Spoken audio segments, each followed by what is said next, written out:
తెల్లవారుజామైంది. హిమ నిద్ర లేచింది. ఈవేళ తన పుట్టినరోజు. ఇందులో ఏ ప్రత్యేకత ఉండేది కాదు ఇంతకుముందు. కానీ 3 ఏళ్లుగా రాజు ఏదో ఒక బహుమతి ఇచ్చి పుట్టినరోజుని గుర్తుండేటట్టు చేస్తున్నాడు. ఈ ఏడాది ఏమిస్తాడు? తనకు అస్సలు బుద్ధి లేదు. ఎప్పుడు పుచ్చుకోవడమే కానీ తిరిగి ఏ బహుమతి ఇవ్వలేదు. అసలు ఈరోజు అతన్ని కలిసే అవకాశమే రాదు, ఆదివారం కాబట్టి. ఆమె తలారా స్నానం చేసి ఉన్న వాటిల్లో కాస్త మంచి చీర కాటన్ది కట్టుకుని కిందికి దిగింది. పూజ చేయటానికి పూజ గదిలోకి విడబోతుంటే తండ్రి ఎదురయ్యాడు. నిన్ను పొద్దున్నే ఎదురు కావద్దన్నానా? మర్చిపోయా డాడీ. ఉన్న అవలక్షణాలతో పాటు మతిమరుపు కూడానా? హిమ మనస్సు చివుక్కుమంది. ఆమె కళ్ళ నిండా నిండిన కన్నీళ్లను కనురెప్పల ఆనకట్టతో ఆపేసింది.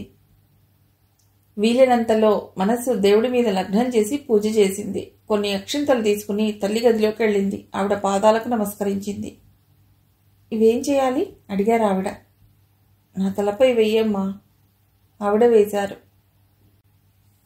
కిరణ్ను కౌశల్యను రమ్మను. ఎందుకమ్మా? వాళ్ళకి వేయద్దా? ఈవేళ నా పుట్టినరోజమ్మా, అందుకని వేయించుకున్నాను. ఓహో, అయితే ఈ రోజుకి ఆవిడ మాట్లాడటం పూర్తయినట్టే. హిమ గదిలోంచి బయటకు వచ్చింది. తండ్రి దగ్గరికి వెళ్ళి ఆయన పాదాలకు నమస్కరించింది. ఎందుకీ దండాలు? కోపంగా అడిగారు ఆయన. ఎందుకేమిటి అంకుల్, ఈవేళ తన పుట్టినరోజు, అప్పుడే వచ్చిన గోపి అన్నాడు. అలాగా? ఆయన చేతిలో అక్షింతలు హిమ తల మీద వేశారు. కనీసం తల మీద చెయ్యి వేసి ఆశీర్వదించలేదు. ఏమీ ప్రజెంట్ ఇవ్వరా? గోపి అన్నాడు. గోపి అంది హిమ వారిస్తున్నట్లుగా. ఏమిస్తాం? ఈ ఒక్కరోజే కాదు, నెలకొక 300 ఇవ్వండి.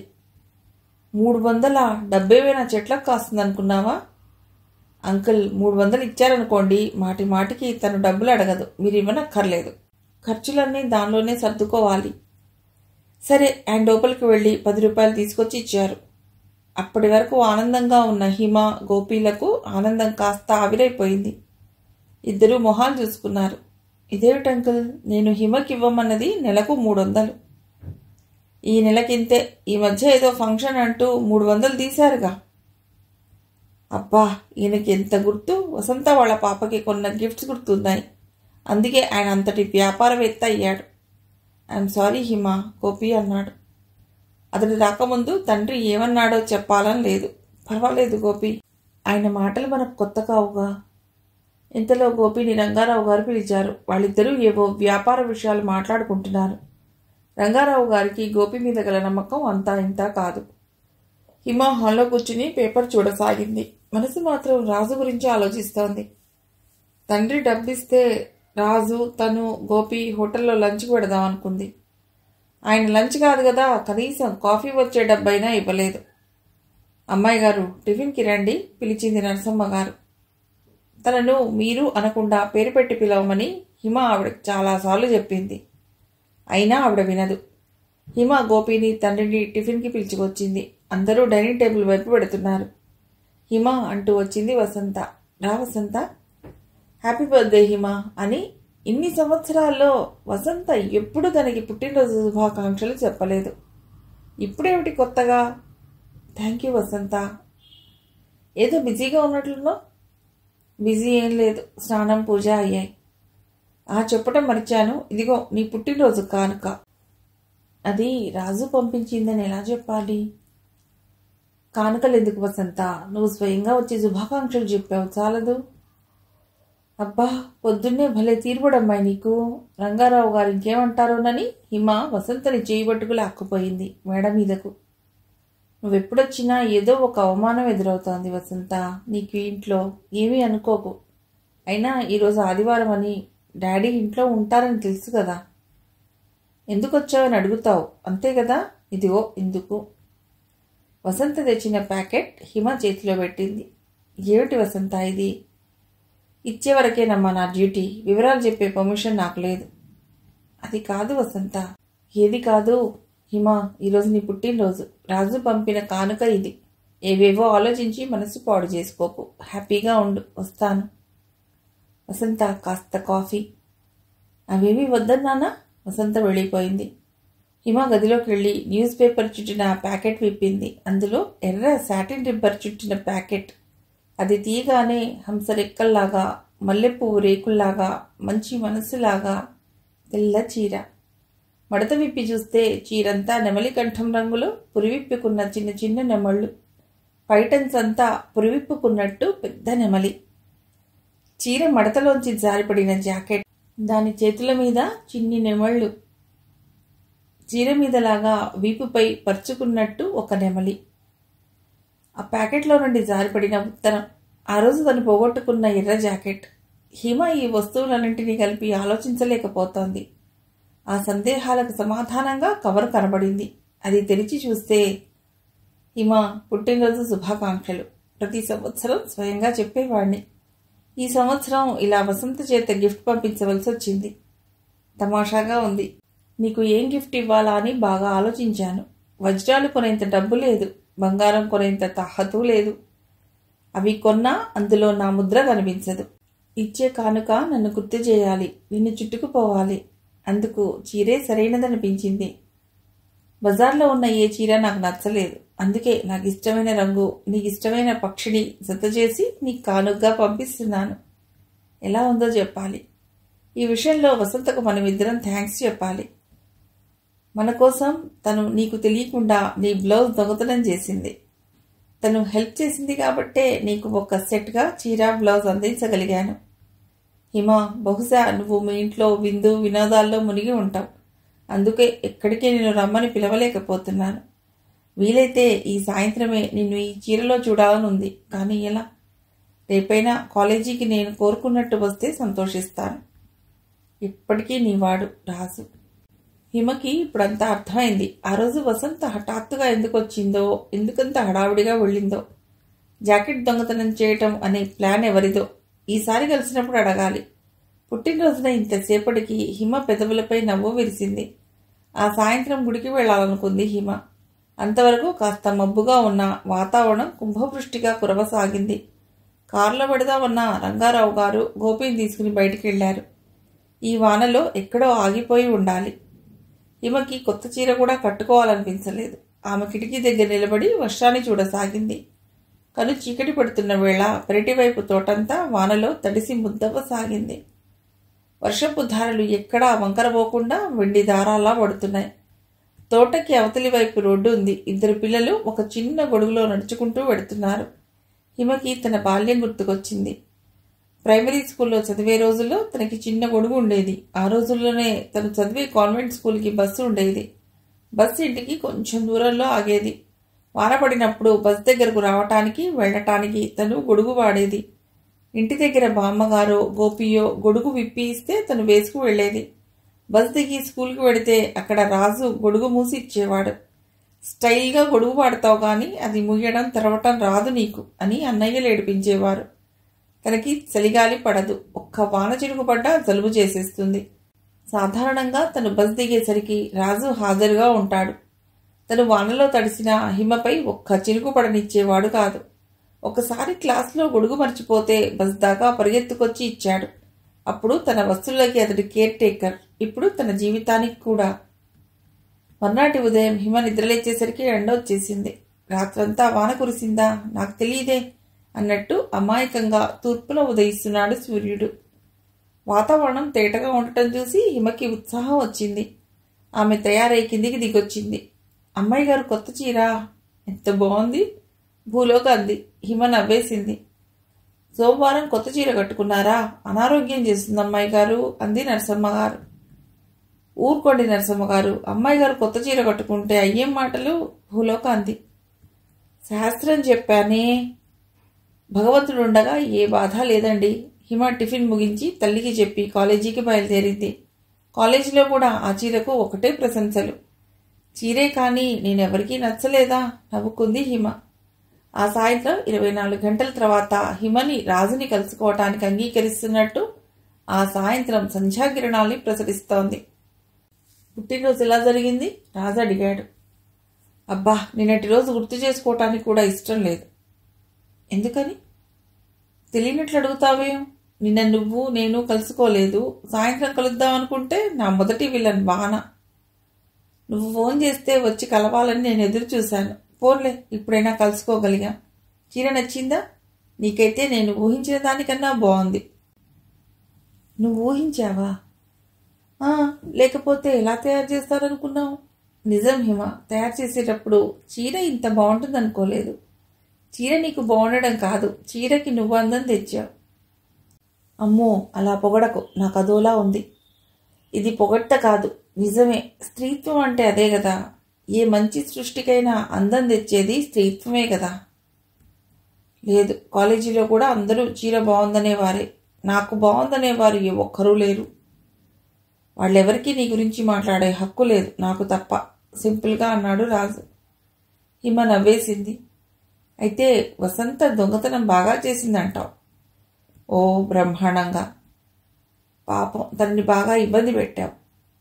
ఫ్రెండ్స్ ఆ మాత్రం చేయకపోతే ఎలా? ఈ డిజైన్ వేయడానికి ఎన్ని రోజులు పట్టింది రాజు? ఏ బహుమతి ఇవ్వాలా అనే దానికి ఎక్కువ రోజులు పట్టింది. ఒక్కసారి చీర అని డిసైడ్ అయ్యాక వారం రోజులు పట్టింది. అబ్బా, ఒక్కరోజు కాలేజీ మానలేదు, నాకు అనుమానం రాలేదు. మరి కిరణ్మయ్య గారి పెళ్లికి మంచి డిజైన్లు వేశానన్నావుగా, అంతకు మించిన డిజైన్ వేయాలని. ఆ రోజే అన్నానుగా నువ్వంతటి ప్రజ్ఞావంతుడవని.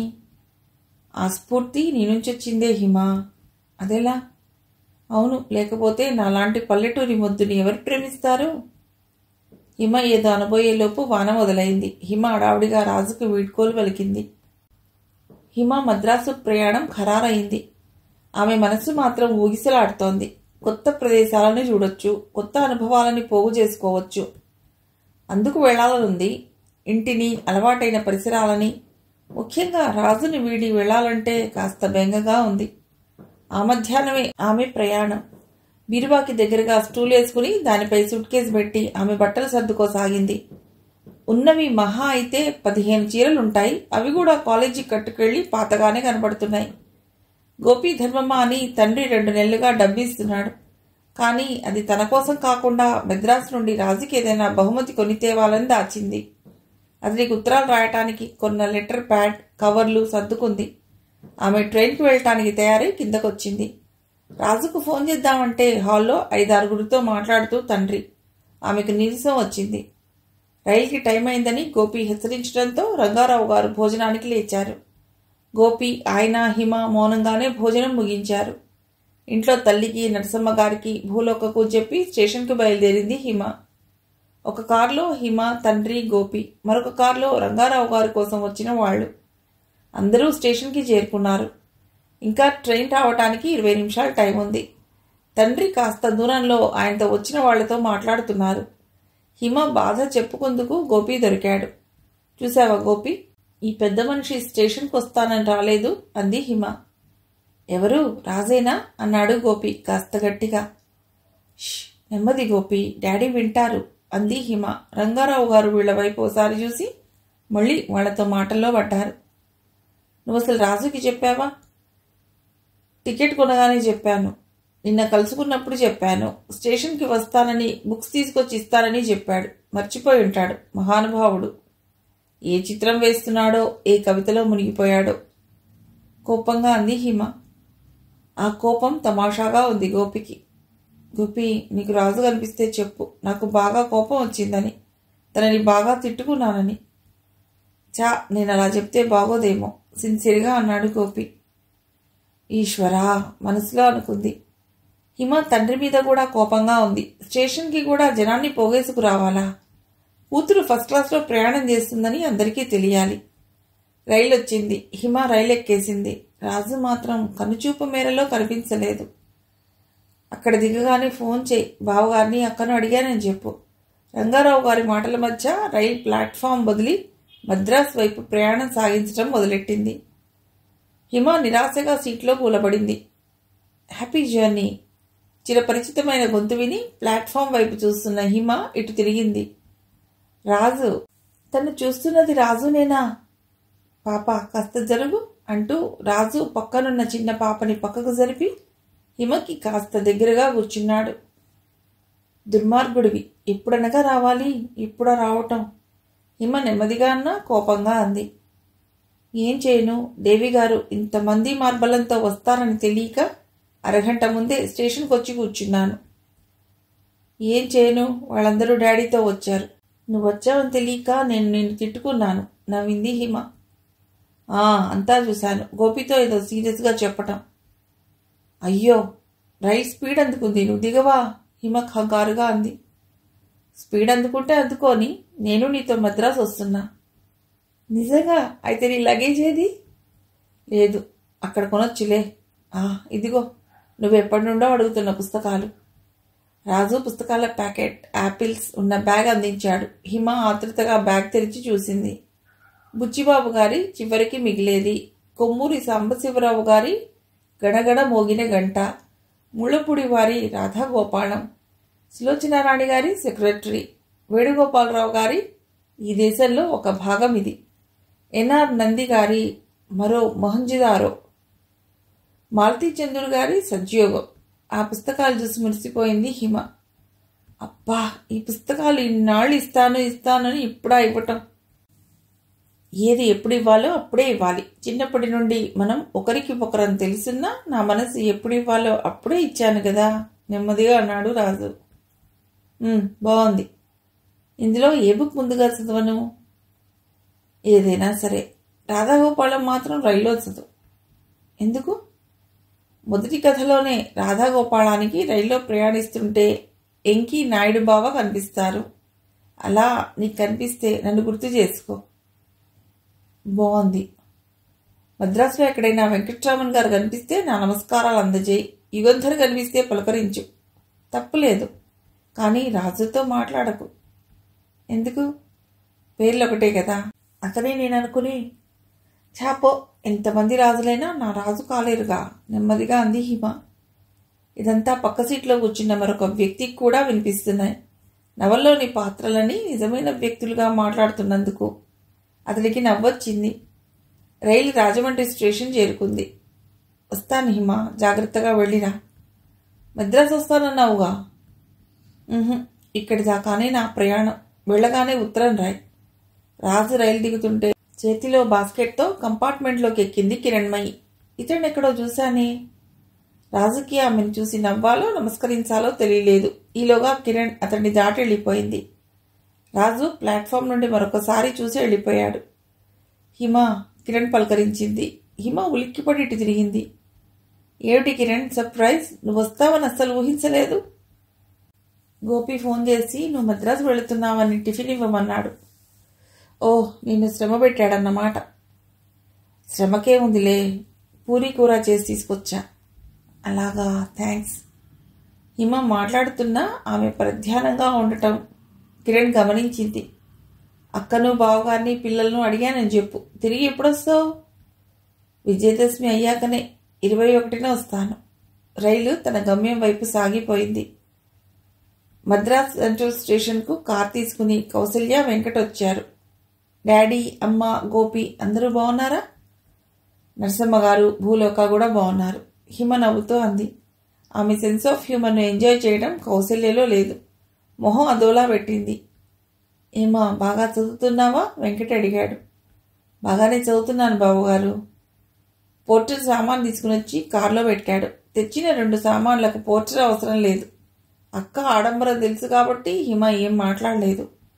యూనిఫామ్ వేసుకున్న డ్రైవర్ డోర్ తీశాక ముగ్గురు కారెక్కారు. దారిలో కనిపించే భవనాలను చూస్తూ వాటి గురించి రాజుకి వర్ణిస్తూ ఉత్తరం రాయాలి అనుకుంది హిమ. ఇంటికి వెళ్లేసరికి కౌసల్య పిల్లలు వాసు, కళ్యాణి ఎదురయ్యారు.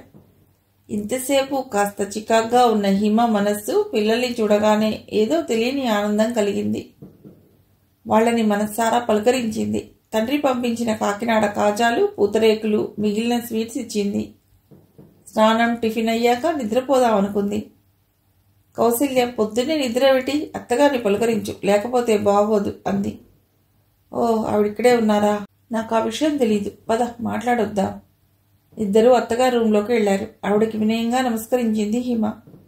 ఏమా, బాగున్నావా? అమ్మగారు, నాన్నగారు, గోపి, కిరణ్ బాగున్నారా? అందరూ బాగున్నారండి. నాన్నగారు మిమ్మల్ని మరీ అడిగినట్టు చెప్పమన్నారు. గోపి నమస్కారాలు చెప్పమన్నాడు. నిజానికి ఆవిడ కౌసల్య ఇంట్లో ఉన్నట్టు ఎవరికీ తెలియదు. ఆవిడ ఎక్కువగా మద్రాసులోనే ఉండే పెద్ద కొడుకు దగ్గర ఉంటారు. వాళ్ళు సింగపూర్ వెళ్ళటం వలన కౌసల్య ఇంట్లో ఉన్నారు. తండ్రికి తనకి ఏవో స్పర్ధలుండవచ్చు, కానీ తండ్రి ఆవిడని అడిగినట్టు చెప్పడంలో తప్పు లేదు. అది మంచి మాట అయినప్పుడు అబద్ధమైనా పర్వాలేదు. డిగ్రీ చదువుతున్నట్లును. బాగా చదువుతున్నావా? అత్తగారు అడిగారు. మా చెల్లెలు క్లాస్ ఫస్ట్ అండి, కౌసల్య అంది. మనిషి కూడా చక్కగా ఉంది. ఎప్పుడో చిన్నప్పుడు చూశాను. ప్రయాణంలో అలసిపోయినట్లున్నావు, భోంచేసి రెస్ట్ తీసుకో. పగలంతా రాజుకి ఉత్తరం రాయటానికి వీలు కుదరలేదు హిమకి. ఆ రాత్రి కూర్చుని రాజుకి ఉత్తరం రాసింది. ఆ ఉత్తరం రాజుని చేరింది. అతని దగ్గర నుండి వెంటనే ఉత్తరం వచ్చింది. అందులో ఇలా ఉంది. హిమ, నువ్వు రాసిన ఉత్తరం అందింది. నాకు మొహమాటం ఎక్కువ కాబట్టి ఎవరికీ ఈ ఉత్తరం చూపించలేదు కాబట్టి సరిపోయింది. లేకపోతే ఎవరైనా చూసి ఉంటే, అయ్యో వీడెంత అమాయకుడు, ప్రేమలేఖ కూడా రాయని అమ్మాయిని ప్రేమించాడు అనుకునేవారు. నా పరోక్షంలో నీలో కలిగే మానసిక సంచలనాన్ని రాస్తావని అనుకున్నాను. తీరా నీ ఉత్తరం మామూలు బంధుత్వాల వివరాలతో చప్పగా ఉంది. ఇక నువ్వు వెళ్ళాక నా పరిస్థితి ఏం బాగోలేదు. ఆగోగు, నా ఆరోగ్యం పాడైందని కంగారు పడకు. నువ్వు నవ్వనంటే ఒక విషయం చెప్తాను. రోజు నిద్ర లేవగానే నువ్వు గుర్తుకొస్తావు. ఒకే ఊళ్ళో మనం ఇద్దరం ఉన్నామనే విషయం నాకు రోజు థ్రిల్ కలిగిస్తుంది. ఆ రోజు నేను రాజమండ్రిలో దిగాక మళ్ళీ రైలెక్కి నీతో మద్రాసు వచ్చేయాలని ఎంతో అనిపించింది. ఆ రైలు ఒక రాక్షసిలాగా నిన్ను నా నుండి దూరం చేస్తుందనిపించింది. హిమా, విరహం కూడా సుఖమే కాదా అని సినిమాలో రాస్తారు, కానీ దాన్ని భరించడం చాలా కష్టం. అందులో నాకు నువ్వు తప్ప లోకం లేదు. అలాంటిది నువ్వు లేని ఈ ఊరు, గాలి, నీరు శూన్యంగా కనిపించడంలో వింతలేదు. అలా అని రోజులో 20 గంటలు నువ్వు నేను కలిసి ఉంటామని కాదు, కానీ నేను ఎప్పుడైనా నీతో మాట్లాడగలను, చూడాలనిపిస్తే చూడగలను. ఇప్పుడు ఎంతో దూరంలో నువ్వు. చిత్రాలు వేయాలని ప్రయత్నించాను, బ్రష్ చేతిలోంచి జారిపోతోంది. కవిత రాయాలని ఉత్సాహంగా కూర్చున్నాను, ఒక్క ఆలోచన రావటం లేదు. ఒంటరిగా కూర్చుంటే లాభం లేదని సినిమాకి వెళ్ళాను. అసలు ఆ సినిమా పేరు కూడా గుర్తులేదు. హిమ, నువ్వు లేని 10 రోజులు ఇలాగే గడుస్తాయా? ఏమో, రోజులో 24 గంటలు కాకుండా ఎన్నో గంటలు ఉన్నట్లుంది. నిన్న గోపిని కలిశాను. నువ్వు నాకు ఫోన్ చేయలేదంటే తను ఆశ్చర్యపోయాడు. ఉత్తరాలు రాసుకుంటున్నామని నేను చెప్పలేదు. ఉత్తరం రాస్తావుగా.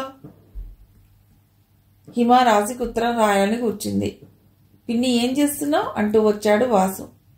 ఏం తోచడం లేదు, ఖాళీగానే ఉన్నాను అంది హిమ. మీ ఊళ్ళో ఉంటే ఏం చేస్తావు? కాలేజీకి వెడతాను, చదువుకుంటాను. పోనీ ఇక్కడ ఏమేం చూడాలనుకుంటున్నావో చెప్పవే, బావగారు ఏర్పాట్లు చేస్తారు. అప్పుడే గదిలోకి వచ్చిన కౌసల్య అంది. ఇక్కడ ఏం చూడాలో నాకేం తెలుసక్క. సాధారణంగా అందరూ మహాబలిపురం చూస్తారు అంది. అవునవును, ఆ సంగతే మర్చిపోయాను. మీకు వీలైతే వెడదాం అంది హిమ. మర్నాటి ఉదయం 2 కార్లలో మహాబలిపురం బయలుదేరారు. ఒక కారులో హిమ, పిల్లలు, మరో కారులో బావగారు, అక్కగారు, అత్తగారు. వీళ్ళు కాక చెరో కారులో ఒక్కో పనివాడు. మహాబలిపురం ఆలయం చూసి మురిసిపోయింది హిమ. అన్ని ఆలయాలు నీట మునిగిపోగా ఒక్క ఆలయం మిగిలింది. ఆ సముద్ర కెరటాలు మనుషులకేవో చెప్పాలని తహతహలాడినట్లు అనిపించింది. పిల్లలతో కలిసిపోయి ఆ కెరటాలతో ఆడింది. పరిసరాలను, తన బాధలను హిమ మరిచిన క్షణం అది. ఆ రాత్రి అక్కడే గెస్ట్ హౌస్లో ఉండిపోదామన్నాడు వెంకట్. హిమ కూడా చాలా సరదా పడింది. శరత్కాలపు వెన్నెల సముద్రపు నీళ్లలో ప్రతిఫలిస్తుంటే చూడాలని. ఏమిటండి ఇక్కడుందామంటారు? కౌసల్య అంది. ఏం ఉంటే ఏమైంది, అమ్మ కూడా మనతోనే ఉంది, ఇంటికి వెళ్ళాలనే తొందర ఎందుకు అన్నాడు వెంకట్. హిమ పెళ్లి కావలసిన పిల్ల, దాన్ని పెట్టుకుని గెస్ట్ హౌస్లో ఉందామంటారా? కాస్త కోపంగా అంది కౌసల్య. తను ఒక్కతి లేదుగా, మనందరం ఉన్నావుగా. అయినా సరే డాడీకి తెలిస్తే ఏమంటారో. ఇంతకుముందు మనం ఎన్నిసార్లు ఉండలేదు. మన సంగతి వేరు. పదండి పిల్లలు, షూస్ వేసుకోండి. పిల్లలు ఆముదం తాగిన మొహాలు పెట్టుకుని బయలుదేరారు. ఈ వాదనంతా హిమ వింటూనే ఉంది. ఉదయం నుండి కలిగిన ఆనందం ఆవిరైపోయింది. అయినా తనేమంటుంది? ఇవన్నీ మర్చిపోవాలంటే రాజుకి ఉత్తరం రాయటం ఒక్కటే మార్గం. రాజు, నీ ఉత్తరం అందింది, నీ ముక్కు బాగుంటుంది, అందుకే నీకు కోపం ఎక్కువ అని నువ్వు చాలాసార్లు అన్నావు. నాకు మొహమాటం ఎక్కువ కాబట్టి ఎవరికీ నీ ఉత్తరం చూపించలేదు కాబట్టి సరిపోయింది. అమ్మో, ఏమనకుండా ఇంత కోపం చూపించావు? నేను నీలా కవిని, చిత్రకారుణిని కాదు. ఒక్క మాటలోనో గీతలోనో నా భావాన్ని వెలిబుచ్చటానికి. ఏదో దేశవాళీ మనిషిని. ఈరోజు మహాబలిపురం వెళ్ళొచ్చా. ఆ నీలి కెరటాలు నాతో ఏదో చెప్పాలన్నట్టు నా అరికాళ్ల దాకా వచ్చి పోతుంటే ఏవో గిలిగింతలు కలిగాయి. ఆకాశంలో మబ్బులు కదులుతూ ఏదో మేఘ సందేశాన్ని చెబుతున్నట్లున్నాయి. అవి నా ఆనందాన్ని నీకు తెలియజేసే ఉంటాయి. అక్కడ దాదాపు 12 దేవాలయాలు నిర్మిస్తే అవన్నీ సముద్రంలో మునిగిపోయి ఒక్క గుడి మిగిలిందిట. బహుశా అప్పటి గాథలని ఇప్పుడు చెప్పటానికి కావచ్చు. రాజు, ఇవన్నీ చూస్తున్నానే గాని అవి నువ్వు చూడటం లేదనే భావన. ఒకసారి నా కంటితో నువ్వు చూస్తున్నావనే ఆలోచన. ఇదే కాదు, నా ప్రతి ఆలోచన ఇలాగే ఉంది. అక్క, ఏమిటే అంత పరధ్యానం అంటుంది. ఏమైనా మనం కొంతకాలం ఎవరింటికి వెళ్ళకపోవటం మంచిది. ఎందుకంటే మన మనస్సు మనతో రాదుగా. అన్నట్టు మా బావగారు నాకు పెళ్లి సంబంధం చూస్తానన్నారు. చెప్పేనా మన సంగతి? ఆయన అనగానే ఏదో తెలియని కంగారు, భయం. ఆ భయం తగ్గడానికే దేవులపల్లి వారి సాయం తీసుకోవాల్సి వచ్చింది. ఒకరికే నా గుండెలో ఎప్పుడూ వసతి, ఒక్కరే నా ప్రేమకు ఏనాటికి అతిథి అని చెప్పేశాను. రాజు ఆ ఉత్తరాన్ని ముద్దు పెట్టుకున్నాడు. మిగిలిన కథ తర్వాతి భాగంలో.